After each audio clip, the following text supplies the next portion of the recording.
श्राद्ध पक्ष, जिसे पितृपक्ष भी कहा जाता है, अपने पूर्वजों के प्रति आदर सम्मान और उन्हें याद करते हुए दान पुण्य और तर्पण किया जाता है। वर्तमान में कोरोना जैसी महामारी का प्रकोप है, जिसके चलते मंदिर और मठों में तर्पण का कार्य नहीं हो रहा और लोग घरों पर ही श्राद्ध पक्ष में तर्पण कर रहे हैं। इंदौर की श्रद्धा सुमन सेवा समिति पिछले कई वर्षों से श्राद्ध पक्ष में तर्पण कराती आ रही है, लेकिन कोरोना संक्रमण काल में इस बार यह संभव नहीं हो पाया। इसलिए समिति ने इस बार सांकेतिक तर्पण अनुष्ठान का आयोजन किया है।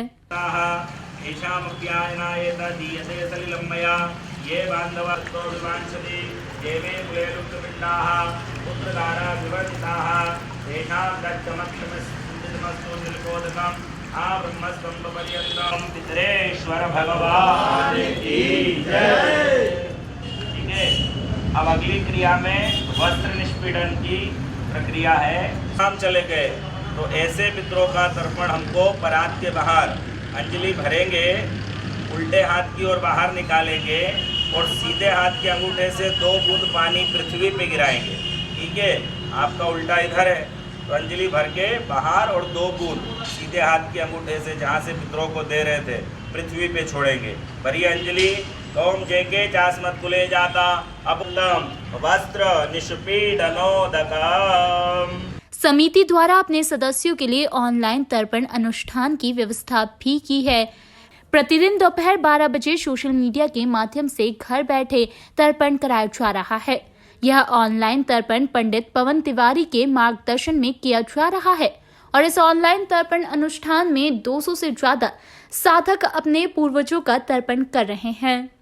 जैसा कि आप सब जानते हैं, वर्तमान में पितृपक्ष चल रहा है और साथ ही साथ वैश्विक महामारी कोरोना भी संपूर्ण विश्व में अपने पैर पसारे हुए हैं। हम सब धर्म से जुड़े हुए हैं और धर्म को धारण करने पर ही धर्म हमारी रक्षा करता है और समस्याओं का समाधान होता है।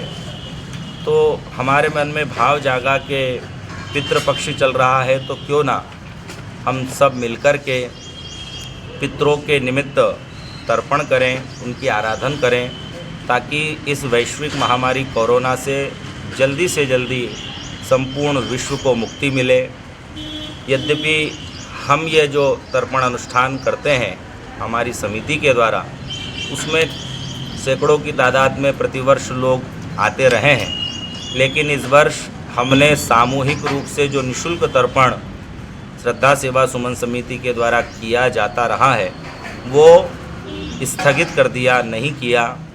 अब इस तर्पण को लोगों तक पहुंचाने के लिए हमने ऑनलाइन विधि का प्रयोग किया है और उस ऑनलाइन विधि को लोगों तक पहुंचाने के लिए 10-15 लोग गुरु कृपा वाटिका में, जहां 1000 लोगों के बैठने की व्यवस्था है, लेकिन केवल 10 या 15 लोगों की संख्या में हम इस तर्पण को प्रैक्टिकली रूप में यहाँ करके बता रहे हैं, ताकि जनता तक ये बात पहुँचे और लोग सामान्य ढंग से और बिल्कुल सरल विधि से अपने घर में तर्पण को कर पाएँ।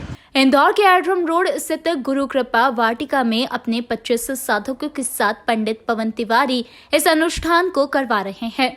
इस दौरान दिवंगत पूर्वजों, स्वतंत्रता सेनानी, देश के वीर शहीद हुए जवानों व विशेष रूप से गौ माता के लिए भी मोक्ष की कामना के साथ विश्व शांति के लिए तर्पण अनुष्ठान करा रहे हैं।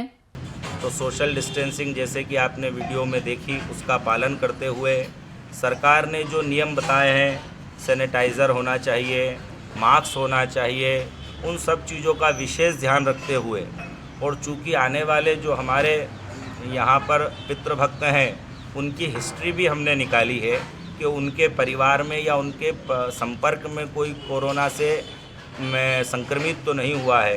तो ऐसे 10-15 लोगों को हमने चुना जो कोरोना के संक्रमण से दूर हैं, सुरक्षित हैं, स्वस्थ हैं। तो यहाँ पहले उनका टेम्परेचर चेक किया जाता है, फिर सैनिटाइज़ किया जाता है और फिर सोशल डिस्टेंसिंग 2 गज की दूरी, 6 फीट की दूरी बना करके प्रति व्यक्ति को बिठा करके यहाँ प्रैक्टिकली रूप में हम तर्पण को दिखा रहे हैं, ताकि ज़्यादा से ज़्यादा लोग इस विधि को कर पाएँ, क्योंकि हमारा धर्म यदि नष्ट हो गया तो फिर ये समस्याएं और बढ़ेगी। इसलिए इस तर्पण का उद्देश्य केवल इस वैश्विक महामारी से इस विश्व को मुक्ति दिलाना है और कोई इसका उद्देश्य नहीं है। इस तरह आज हमने यहाँ द्वितीया का तर्पण किया है। आज द्वितीया तिथि है, तो द्वितीया में इस बार श्राद्ध 17 दिन के होने के कारण आज किसी का श्राद्ध नहीं होगा, पर तर्पण होगा और धूपदान भी होगा, क्योंकि पितृ पक्ष जितने दिन का होता है, चाहे 14 दिन का हो, 15 का हो, 16 का हो या अधिकतम 17 का होता है, धूप दान यानी कंडे के ऊपर गुड़ और घी की धूप और पितृ तर्पण ये बंद नहीं होता है। तो आज श्राद्ध नहीं है, पर तर्पण आज द्वितीया का किया गया है। कल तृतीया का श्राद्ध है, आगे पंचमी आ रही है, तो कुमार पंचमी के दिन में आपको उन पितरों का तर्पण या श्राद्ध करना चाहिए जो 14 वर्ष से कम उम्र के हैं, और उसमें भी बालकों के लिए विशेष है। मानो कोई बालक आपके परिजन आपके परिवार में दिवंगत हुआ है और उसकी तिथि आपको नहीं पता है, तो आप कुमार पंचमी के दिन यदि किसी बालक के निमित्त तर्पण श्राद्ध करते हैं तो वो उसे प्राप्त होता है। अगली तिथि है नवमी, जो विशेष बताए गए हैं। अपने पितरों की तिथि पे तो सभी को करना है, तो सौभाग्यवती जो माताएं दिवंगत हुई है और उनकी तिथि आपको नहीं पता है, तो आप नवमी तिथि में सौभाग्यवतियों के लिए यदि श्राद्ध तर्पण करते हैं तो वे किसी भी तिथि में शांत हुई हो, उसका पुण्य उन्हें प्राप्त होता है और उन्हें आत्म शांति प्राप्त हो जाती है। इसके बाद में एकादशी को तो अपने गुरुजनों के लिए और दिव्यात्माओं के लिए तर्पण किया जाता है।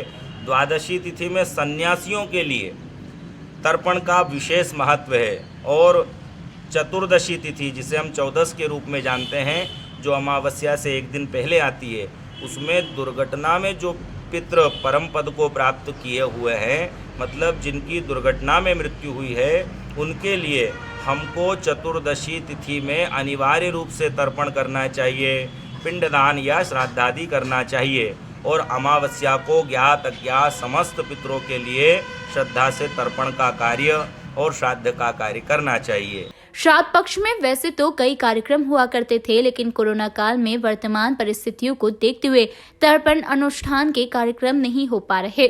इंदौर की केसरबाग रोड स्थित देवी अहिल्या गौशाला में भी विधि विधान से पितरों के लिए तर्पण की व्यवस्थाएं की गई है। साथ ही कोविड नियमों के साथ समस्त सावधानी भी बरती जा रही है।